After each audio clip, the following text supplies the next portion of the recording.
Good morning, Philippines and hello world. It's a new morning and a great day to start a new fresh and timely topic. Welcome to Economic Chica 101.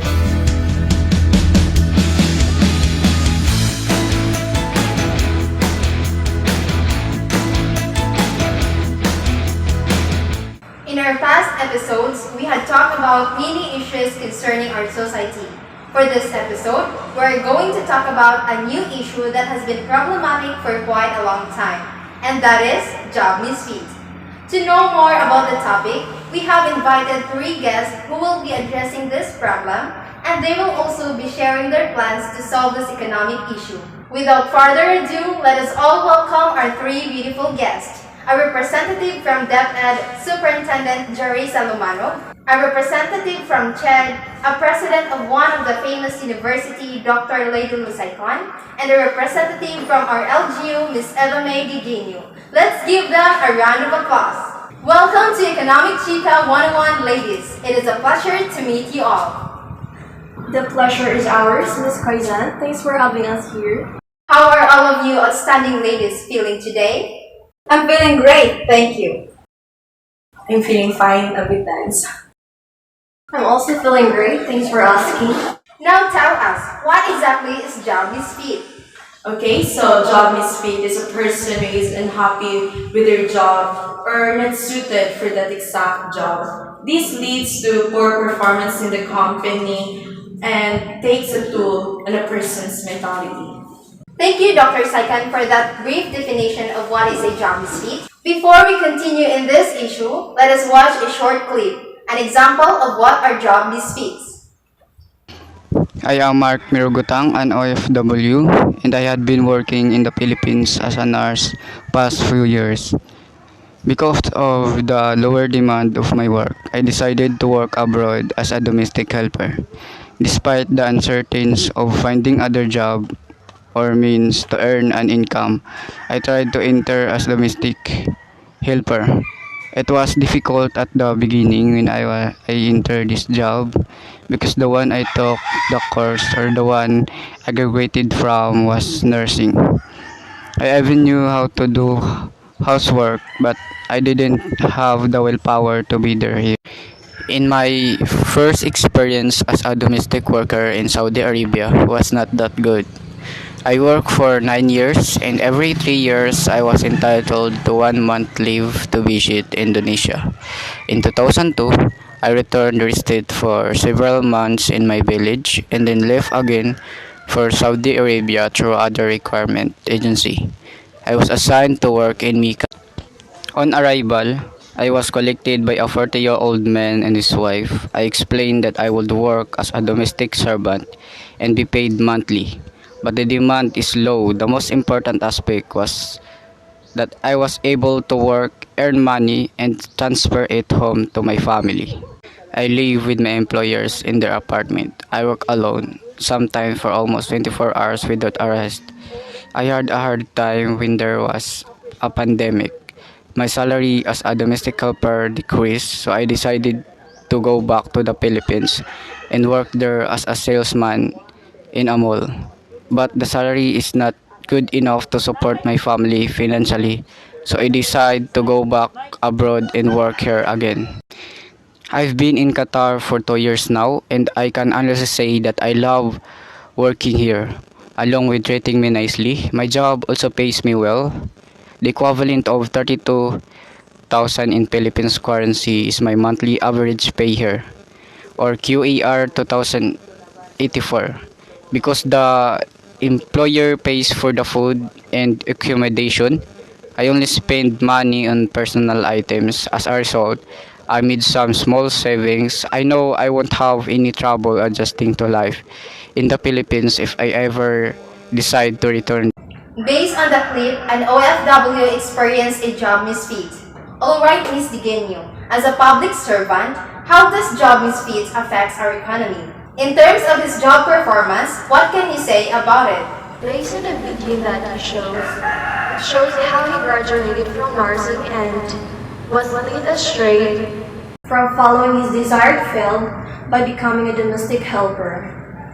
As a public servant myself, I can see a lot of Filipinos struggle by not having a job.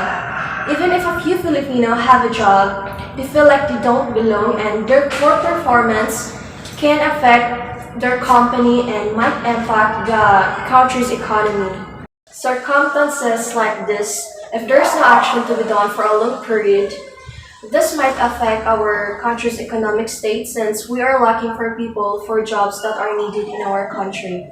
If we talk about people working abroad, they contribute to our economy's balance of payments, exchange rate, foreign reserves, the standard of living, and purchasing power. In this way, does it benefit our economy even if some people abroad are experiencing jobless feet? OFWs are called economic heroes in our country and they help improve our economy, especially the things that you mentioned, Ms. Kaizen. But on the other hand, those who have worked abroad or currently working abroad with job misfit, this can affect our reputation and impact our economy due to the poor performance from these job misfits. Thank you, Ms. Eva, for sharing your insights about the current problem. Before we continue this issue, we will be right back after these commercials.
Nak, anong ginawa mo sa karatula ko? Pareho lang naman. Binago ko lang po ng konti. Nak, salamat ha.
while others are pan frying, only Burger King flame grills its burgers, unlocking the juiciness and beefiness of the patty.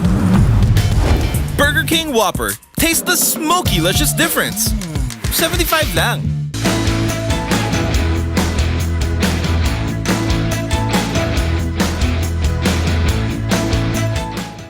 And we're back. So, let's continue our show with our upstanding guest, Ms. Lumanog. We know that many students choose their course in college without any knowledge what course they will be taking, even the country's in-demand job or profession, which will lead them to choose the only available and easy to pursue.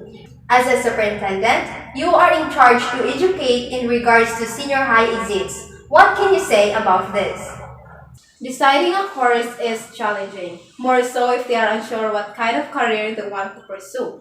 The making of career guidance and career counseling program for students would at least be able to give them a hint on which course would be fitting for the student. We plan to have this program at least once a year to assist the student in developing their career plans, to help discover their potential, and to ensure that they would choose the right career for their future. To decide which course they want, students will get a clear understanding of the field that they want to pursue. They will go through a career guidance counseling, which can help them to have a professional and successful life. Thank you, Ms. Lumanog, for that very well said answer. Dr. Saikon, what are your thoughts about the availabilities of student slots and opportunities in choosing their profession in universities? Universities are aiming for quality and not quantity. They should consider increasing the slot per course. Students are given options if ever they can pass their first course. As a representative of CHED, we plan some certain school increase the number of slots for the next school year so that determined students are given a chance to have a better future, which will result in decreasing of people experiencing job misfit. Thank you, Dr. Saikon. This issue may not be familiar to others, but this can help the government to face this issue and can make some plans to decrease the number of job misfits. Alright, now that our episode is coming to a close, we have one question left. What are your plans or suggestions to lessen the cases of job misfits? I am happy to say that we have now a website that shows job openings for those people who are looking for a job that fit to their set of skill, and this website is called www.jobopenings.org. For those who are currently unemployed and looking for a job openings or people that are in need of different job, please visit Ms. Eva's website. In CHED, we are planning to propose this issue to our board and the government to help the young, deserving folks to choose their desired course in the future. Thank you very much, ladies, for joining our episode and sharing your insights that can help open the eyes of the public and plans to deal with this issue. Thank you for having us on your show, Ms. Quizon. The pleasure is all ours. See you next time for upcoming issues to be discussed. To our avid viewers, thank you so much for giving time in your hectic schedules to watch and learn with us in Economic Chica 101. This is Jelemy Quizon, your host. See you on our next episode. Once again, good morning, Philippines!